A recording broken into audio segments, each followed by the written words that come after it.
التخصص ولا تتطاول على النقد العلمي كما يقول، لكن وراء هذا التواضع المعرفي يكمن جهد نقدي يجمع بين عدة مناهج دون الانتصار لأحدها على حساب الآخر. وفي مجال الشأن السياسي والاجتماعي أصدر كتبا هي في الواقع عبارة عن أبحاث ودراسات دقيقة في مواضيع مختلفة. هل دقت ساعة الإصلاح؟ الانتخابات في المغرب إلى أين؟ السلطة تحديات التغيير؟ المشهد الحزبي بالمغرب قوة الانتظار؟ الإرهاب يريد حلا؟ المخدرات في المغرب وفي العالم؟ الرشوة الأسئلة المقلقة؟ أطفال الفقر؟ عندما يأتي الفساد؟ وأخيرا وليس آخرا المغرب الأسئلة والرهانات. واللافت للانتباه أن محمد أديب السلاوي في كل كتبه وأبحاثه يصدر عن رؤية موضوعية متزنة ومتوازنة، فهو لا يتحامل على جهة ما ولا يصدر أحكاما جاهزة، وإنما يقوم بدور المثقف الملتزم بقضايا أمته المنصهر فيها والفاعل فيها، أي المثقف العضوي بتعبير جرامشي. إنه صاحب قضية ودور ورسالة ومسؤولية، ولذلك فهو لا يتردد في تسمية الأشياء بمسمياتها وفي فضح الفساد المستشري في كيان المجتمع. ولذلك فإن الحديث عن الفساد ليس مقتصرا على كتاب عندما يأتي الفساد، بل نجده في ثنايا مؤلفات أديب السلاوي الأخرى ذات السمة الاجتماعية والسياسية، ومن ضمنها كتاب الانتخابات في المغرب إلى أين الصادر سنة 2002، حيث يسجل المؤلف أن الفساد الانتخابي في المغرب بمكوناته الرشوة المحسوبية، استغلال النفوذ، الزبونية وغيرها قد توفرت له خلال العقود الماضية كل إمكانيات الاتساع والاقتدار والنمو، وكل فرص البقاء والاستمرار والتطور والامتداد، حتى إذا وصلت هذه الفترة من تاريخ المغرب السياسي وجدناه حاضرا بقوة وكثافة على جدار الديمقراطية وعلى البطائق الانتخابية وعلى صناديق الاقتراع وعلى الفائزين في الاقتراعات المختلفة، يفعل فيها ما يريد ويوجهها حسب هواه وإرادته. ومن هنا يلاحظ أديب أن السلبية التي تسلطت على المسلسلات الانتخابية في المغرب منذ مطلع الستينيات إلى تاريخ كتابة المؤلف المذكور لا تتجلى فقط في وصول طبقة من الانتهازيين إلى مراكز المسؤولية وإلى المؤسسات المنتخبة بسبب شراء ذمم الفقراء بالمال الحرام وبدعم من السلطات، ولكنها تجلت أكثر في ابتعاد الجماهير عن المشاركة وفي عدم تأطيرها بشكل صحيح من طرف الأحزاب والحركات السياسية، وهو ما أدى دائما إلى نتائج عكسية مدمرة للديمقراطية وللانتخابات وللمجتمع بكافة شرائحه وفصائله. وفي كتابه عندما يأتي الفساد الذي صدر منذ حوالي 3 سنوات يسلط أديب الأضواء الكاشفة على الفساد المستشري في الكثير من أجهزة الدولة، فساد في التسيير وفي الإدارة وفي طرق تدبير المال العمومي، مقدما أمثلة حية على ذلك من نماذج سيئة جرى رصدها خلال السنين القليلة الماضية، تمثلت في وجود إدارات فاسدة على رأس مؤسسات عمومية وشبه عمومية وخاصة. ويلاحظ كاتبنا أنه على الرغم من توفر المغرب على آليات عديدة لمراقبة المال العام قائمة على صرح تشريعي متميز، فإن تلك الآليات بقيت معطلة لفترة طويلة إلى أن استطاع الفساد اختراقها وتجاوزها في الزمان والمكان، وأصبحت منظومة تتداخل مع الإدارة والسلطة وتتجاوز القانون والسلطة والأخلاق. ولذا كما يقول أديب فإن التغيير مهما كانت أسئلته ملحة أو طارئة أو محرجة لا يمكن أن يكون مطلبا يطرح على الدولة التي لم تحسم بعد روح الفساد الذي يسكن معظم دواليبها، فهو مطلب دائم تتطلبه الحياة في سيرورتها اللامتوقفة، حتى في المجتمعات التي تسكنها روح الفضيلة العامة، والتي لا تتردد في معاقبة الذين يمسون بها أو الذين تسول لهم أنفسهم ذلك.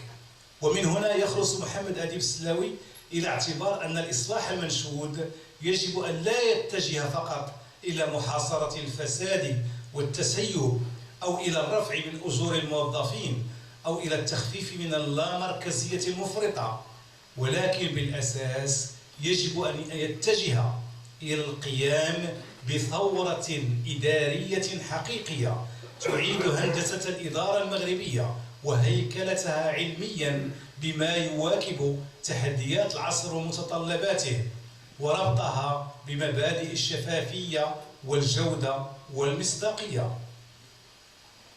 وفي كتابه المغرب الأسئلة والرهانات الصادر حديثا، يعتبر محمد أديب السلاوي أن انتقال المغرب إلى قلب العصر الجديد لا يشترط فقط إصلاح وتغيير ثقافة السلطة وثقافة الحكم وثقافة السياسة، وإنما يشترط قبل كل شيء أنظمة قادرة على تفعيل هذا الانتقال وإنجازه حضاريا وفكريا واقتصاديا واجتماعيا، وهي المسألة التي شغلت اهتمام النخب المغربية المتعاقبة على مشهد القرن الماضي، مشيرا بهذا الخصوص إلى كتابات ونضالات علال الفاسي ومحمد حسن الوزاني والمكي الناصري وعبد الله قنون ومحمد العربي العلوي ومحمد عبد الجابري والمهدي بن بركة والمهدي بن نجرة ومحمد عزيز الحضابي وعبد الله العروي وطه عبد الرحمن وغيرهم. ويقول مؤلف الكتاب إن مساهمات هؤلاء وغيرهم اهتمت بشكل ومضمون الانتقال المطلوب لمغرب تحكمت ثقافته الجامدة في جموده، حيث سادت ممارسات سلطوية استبدادية على الجسد المغربي لعقود طويلة من الزمن، تارة باسم الدين ومرات باسم الظرفية الوطنية والدولية. فكانت هذه الممارسات السبب المباشر لجمود الثقافة ولتخلف الأمة ولترهل الدولة ولتراجع موقعها بين الأمم والشعوب.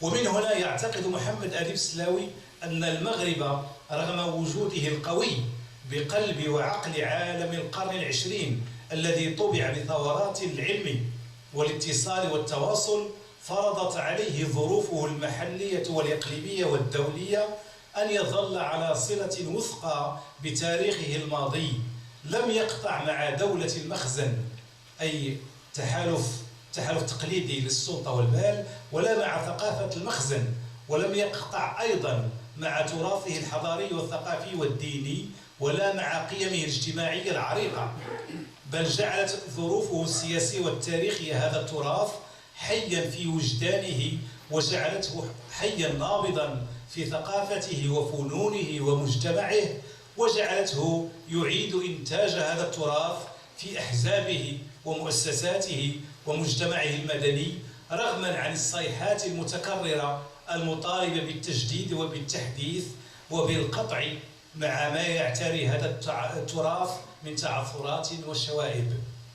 ويقف المؤلف كذلك عند بعض مظاهر التسلط الذي مارسته الدولة المغربية في مراحل ما بعد الاستقلال، ملاحظا أنها عمدت إلى ابتلاع المجتمع المدني ومحاصرة مجاله العام، وأيضا إلى إخضاع الأحزاب لمشيئتها الخاصة حتى لا تطرح القضايا الحقيقية المستجدة والمركزية، ومن ثم شلت حركتها وجعلتها غير قادرة على زرع القيم الديمقراطية، وليست لها باعتقاده أي إنجازات تنظيمية هيكلية تذكر، وغير قادرة على التعبئة، ولا تتمتع بمصداقية الشارع المغربي، ولا تصنع الرأي العام ولا تتحكم فيه، بل أبعد من ذلك أصبحت غالبيتها تلتزم ثقافة الصمت تجاه الفساد متعدد الصفات والمواصفات تقتات بتعبيره من فتات السلطة ومن عطاءاته المجزية، وبالإضافة إلى انحصار دور الأحزاب يلفت الكاتب الانتباه إلى مظاهر الفساد والشطط في استعمال السلطة، ومن مظاهر التفاوت المريع ما بين الفئات والجهات، حيث تدني مستوى العيش والتعليم والقضاء وتصاعد وتيرة البطالة التي أصبحت تمس خريجي المعاهد والجامعات والمدارس العليا، وكذا هجرة العقول نحو البلدان المتقدمة، علاوة على انتشار الجريمة وتوسع آفاق الرشوة والبغاء والتشرد.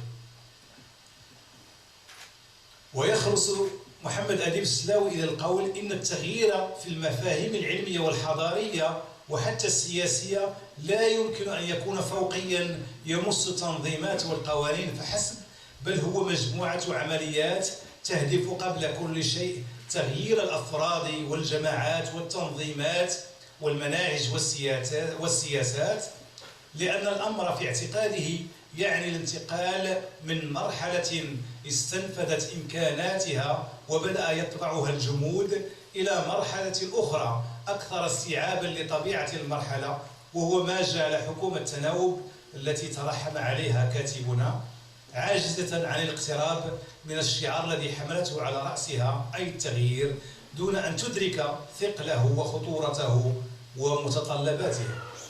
أخيرا تحية تقدير وعرفان ومحبة لك أديب على هذا الجهد الفكري الموصول الذي تبذله في سبيل الجهر بالحقيقة وتنوير الرأي العام والتوثيق لجراحات الوطن، لعل صوتك صوتنا جميعا يكسر جدران الصمت والفساد والإحباط.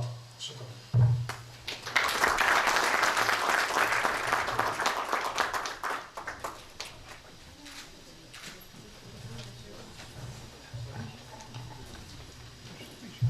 والآن مع مداخلة الأستاذ بوشعيب الدبار عن محاور المغرب الأسئلة والرهانات، فليتفضل سيادته. شكرا. عنوان هذه المداخلة المتواضعة هو محمد أديب السلاوي الكاتب المسكون بالأسئلة. قبل الحديث عن كتاب المغرب الأسئلة والرهانات لا بد من كلمة صغيرة في حق كاتب كبير بحجم وطول قامة الأستاذ محمد أديب السلاوي المحتفى به وبعطائه هذا المساء في المركز الثقافي المصري بالرباط بحضور صفوة من رفاقه من أهل القلم والفكر. وسوف أكون مختصرا قدر الإمكان. أديب وهو أديب بالفعل يطابق الاسم المسمى، كاتب مسكون بالأسئلة حتى النخاع، لا يتوقف أبدا عن طرح السؤال تلو السؤال بحثا عن الحقيقة كما هي بدون رتوش ولا أصباغ، انطلاقا من مرصد يتابع أديب مجمل تطور الأحداث، ومن خلال أسئلته يفجر العديد من الملفات ويطرح الكثير من المواضيع المسكوت عنها بجرأة يفتقدها مع الأسف بعض المثقفين الذين فضلوا اللجوء إلى الصمت ملاذا لهم، متخلين عن الدور التنويري الموكول إليهم دون أن يتفاعلوا مع انشغالات مجتمعهم. تكفي إطلالة سريعة جدا على مؤلفاته التي فاقت 20 كتابا للتأكد من أن السؤال هاجس يرافقه دوما كظله سعيا وراء أجوبة تشفي الغليل. وهذه بعض النماذج فقط. شكرا. وهذه بعض النماذج فقط على سبيل المثال للحصر، وتخص عناوين كتب له في مختلف المجالات التي يكتب فيها بتوسع وعمق وشمولية. في المسرح المغربي كتابه المسرح من أين وإلى أين. في السياسة كتابه هل دقت ساعة الإصلاح. وكتابه أيضا الانتخابات في المغرب إلى أين، وكتابه آية جهوية لمغرب القرن الواحد والعشرين، ومن سلسلة كتبه حول المجتمع الرشوة، الأسئلة المعلقة إلى آخر اللائحة، وهي طويلة. ولا يكتفي أديب فقط بطرح أسئلته حول بعض الإشكاليات، بل إنه يحاول من خلال اجتهاده وانطلاقا من تصوراته أن يجد لها حلا. ولعل أقرب مثال على ذلك هو كتابه المغرب الأسئلة والرهانات، فهو يرفض أن يكون ملاحظا أو مجرد ناقد فقط، بل يهمه البحث عن مخارج من كل الأزمات. لقد جعل من عشق الوطن منارة يهتدي بضوئها في كل كتاباته التي تنبثق من الواقع لتعانق الأفق الرحب.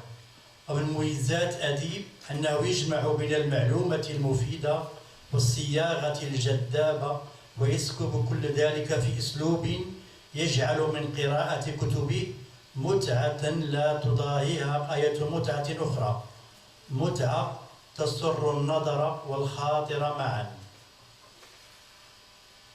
وتجعل القارئ غير نادم أبدا على اللحظات التي أمضاها مستغرقا بين دفتي هذا الكتاب أو ذاك. كاتب موسوعي يكتب في كل شيء بنفس الدقة والإتقان، في المسرح وهو حبه الكبير، في الرسم وهو واحته التي يستدل بظلالها، في المجتمع وهو حصنه وملاذه، في السياسة وهي مرصده. ولعل المجال الوحيد الذي تجنب أديب الخوض فيه هو الاقتصاد إذا لم تخن الذاكرة. ولو كان أديب كاتبا أوروبيا أو غربيا لاغتنى من مؤلفاته التي تفوق 20، ولكن ولأنه كاتب مغربي فهو مضطر أحيانا إلى الإنفاق على طبع إصداراته الجديدة من أجل أن ترى النور، بدل أن تشكل مصدر دخل له، وهي مفارقة غريبة كما سماها مؤخرا بمناسبة الاحتفاء به من طرف مسرح محمد الخامس بالرباط، مفارقة تسيء إلى الثقافة المغربية قبل أن تسيء إلى الكاتب المغربي على حد قولي. ثمة مؤلفات يحلو للقارئ أن يلجأ إليها بين الحين والآخر طلبا للفائدة والمتعة معا، وكتب أديب الأنيق في مظهره وفكره من هذه النوعية التي تجمع بين روعة الشكل وجودة المضمون في نسيج منسجم، وهو ما يضفي عليها وهجا متجددا على الدوام. وكتابه المغرب الأسئلة والرهانات دليل على ذلك، فهو كتاب يجمع بين دفتيه كل قضايا البلد وأوجاعه وآماله وأحلامه وتجاربه وانكساراته، عن الفقر وإرهاصاته، بالسياسة وأسئلتها المحرقة، سياسة الكذب والانتهازية، والأزمة المغربية ومشاهدها المحزنة، والتناوب والانتقال الديمقراطي، والإصلاح المغربي وتحدياته، وعن الفساد إذا ساد، وأما عن الرشوة فلا تسألون. هذه فقط مجرد خطوط عامة لبعض المحاور الواردة في الكتاب. يطرح أديب بخصوصها أسئلة حول المغرب الراهن، المغرب الذي يسيطر على أحلامنا ومشاعرنا، وأحيانا بقوة وعنف حسب تعبير أديب. ولأنه مسكون بالأسئلة حد الوجع، فهو يتساءل كيف للمغرب الخروج من أزماته وهو يعاني من أوضاع سياسية اجتماعية اقتصادية مفككة وضعيفة تكرس الجبن والشلل والخوف. كيف يستطيع تسييد دولة الحق والقانون، دولة المؤسسات وحقوق المواطنة؟ أي تغيير نريد؟ ما الذي يجب علينا تغييره؟ وفي الأخير يستنتج أديب أنه مهما كانت أسئلة التغيير قاسية وملحة في هذه المرحلة الصعبة من حياتنا، فلا يمكن للتغيير أن يتحول إلى صدقة. ذلك لأنه ضرورة دائمة بحكم منطق الحياة العادية، ولا يمكن أن يكون مطلبا طارئا نطرحه على هذه الحكومة أو تلك، ذلك لأنه يشترط أولا وقبل كل شيء أن يحسم القانون روح الفساد الذي يسكن دواليب المجتمع والدولة، وهو ما تعجز عنه الحكومات المتعاقبة. ومن ثم ستظل أسئلته قائمة، وسيظل انتظارنا له قائما إلى أن يأتي أو لا يأتي. شكرا لكم على الإنصات. خالص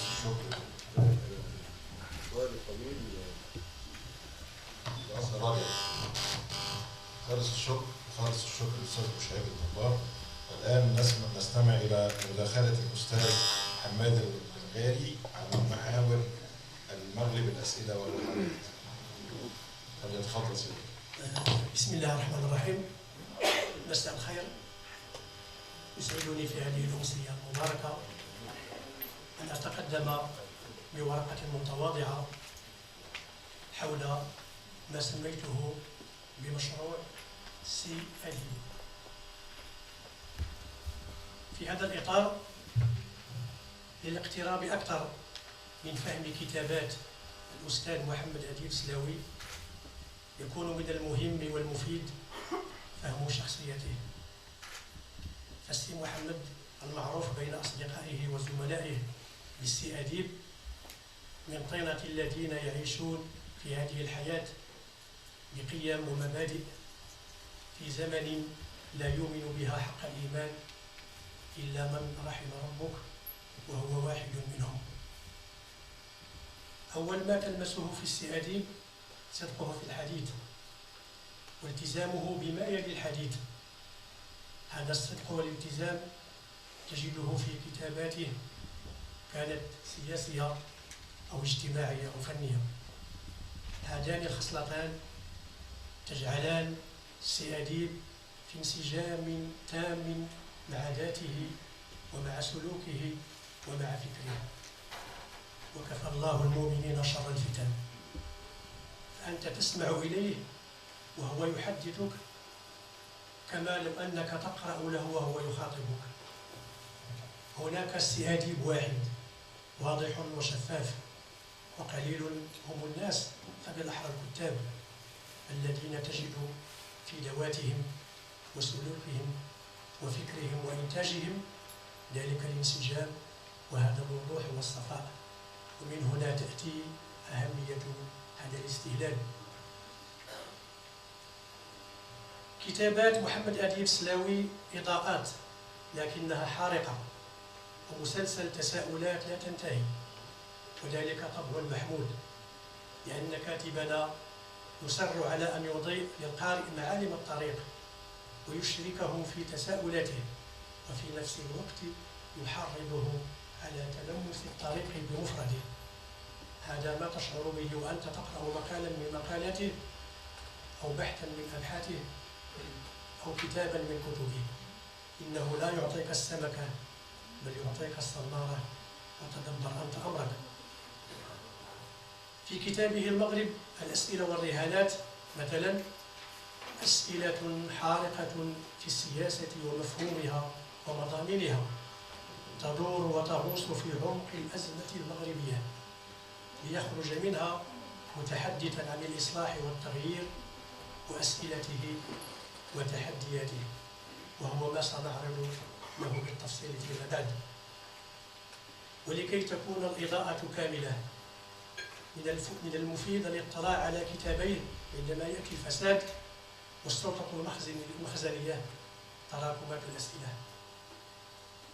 في كتاب عندما يأتي الفساد لا يتردد محمد أديب سلاوي في فاتحة الكتاب من القول بأنه لم يعد خافيا أن ظاهرة الفساد المتعددة الصفات في بلادنا أصبحت أشبه ما يكون بمسلسل لا حد لحلقاته، تمثل في الآن نفسه سببا ونتيجة حتمية لتلك الخصائص الجاحظة التي تتميز بها مؤسسات الدولة الإدارية والمالية والاقتصادية والاجتماعية. لينتقل إلى التأكيد بأن هذا الفساد المتعدد الصفات أصبح هو المرتكز الأساس لتآكل المشروعية السياسية التي تعتبر القاعدة الصلبة لعلاقة السلطة بالمجتمع، وهي علاقة قائمة على المنجز مما يؤدي في نهاية المطاف إلى فقدان السلطة لمضامينها ومشروعيتها، وإلى تلاشي هياكلها التي بدونها تصبح مؤسسات الدولة ونخبها الحاكمة بلا معنى. يدفعنا هذا إلى التساؤل: كيف هو الفساد؟ هذا الغول الذي يجثم على الصدور قبل العقول في بلادنا. يجيب الكاتب بأنه ذلك الذي يربط بين الاختلاسات المباشرة وغير المباشرة للمال العام من طرف ذوي السلطة والنفوذ وتشريع الرواتب الضخمة والعالية. هذا الفساد يتوازى في نظر الكاتب مع كل انحطاط وتدهور لا ترعاه سوى الأنفس المريضة التي فقدت بصيرتها وتخلت عن قيم مواطنتها. ليصل الخلاصة التالية التي تقول: هكذا أصبح الفساد في الحياة المغربية قاعدة ليس لها استثناء، يتزاوج شكل الظاهرة المؤقتة ليتحول إلى آلية من آليات التسيير الإداري السياسي الاقتصادي بعد أن تغلغل في المؤسسات والمشروعات وحولها إلى مقاولات للاغتناء اللامشروع والتزوير والرشوة وتسلق المناصب والقيادات السياسية وشرح الواضحات من المفضحات كما يقال. من هنا نقول مع الكاتب: أينما وجد الفساد وجد المفسدون.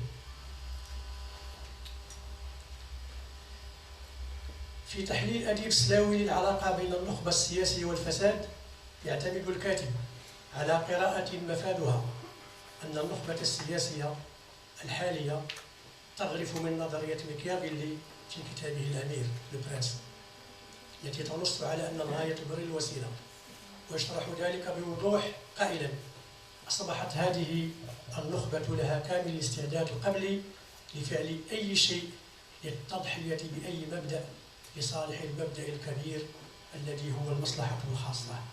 إنه وضوح ما بعده وضوح. بناء على هذا لا غرابة أن يصبح الفساد شعارا والفن الرديء والإعلام الهابط آلية ووسيلة، والحفاظ على الامتيازات الخاصة مطمحا وهدفا. هل يعود نفور أو عزوف المغاربة من كل ما هو سياسي إلى ما سماه الكاتب بالمعضلة التي جعلت السياسة تتحول من فن الممكن إلى فن المستحيل؟ يرد الكاتب بسؤال آخر يقول: كيف للأخلاق أن تتناغم مع السلوكات السياسية لقادة الحقل السياسي الذين جعلوا من منظومات الفساد قاطرة آمال تقودهم إلى المناصب والأموال والسلطة والامتيازات وما يبتغون من ملذات، وجعلت الجماهير ترى في السياسة مضيعة للوقت وفسادا للأخلاق. في حديثه عن إصلاح الوضع بالبلاد يقول الأستاذ محمد أديب سلاوي في شكل صرخة: متى يبدأ الإصلاح؟ ومن أين يبدأ؟ هل بإصلاح الإنسان المواطن أم بإصلاح الترسانة التشريعية والقانونية التي تنظم الدولة وقطاعاتها؟ إن السؤال المتعلق بالإصلاح في رأي الكاتب يعني آلاف الأسئلة. بهذه الرؤية المتبصرة والقراءة الواعية للأحداث كتب الأستاذ سلاوي إضاءته وطرح أسئلته الحارقة سنة 1007 في كتابه عندما يأتي الفساد.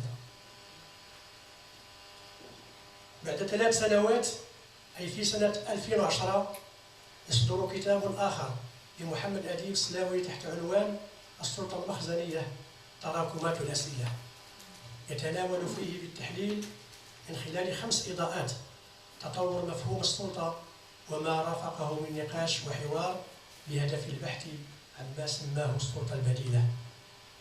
يعترف المؤلف بأن هذه الإضاءات لها علاقة بنفس المنهج الذي تم به معالجة موضوعات المخدرات والرشوة والإصلاحات السياسية والفقر والفساد، كما يعتبرها ورقة مستقلة في النقاش المتعلق بالمفهوم الجديد للسلطة.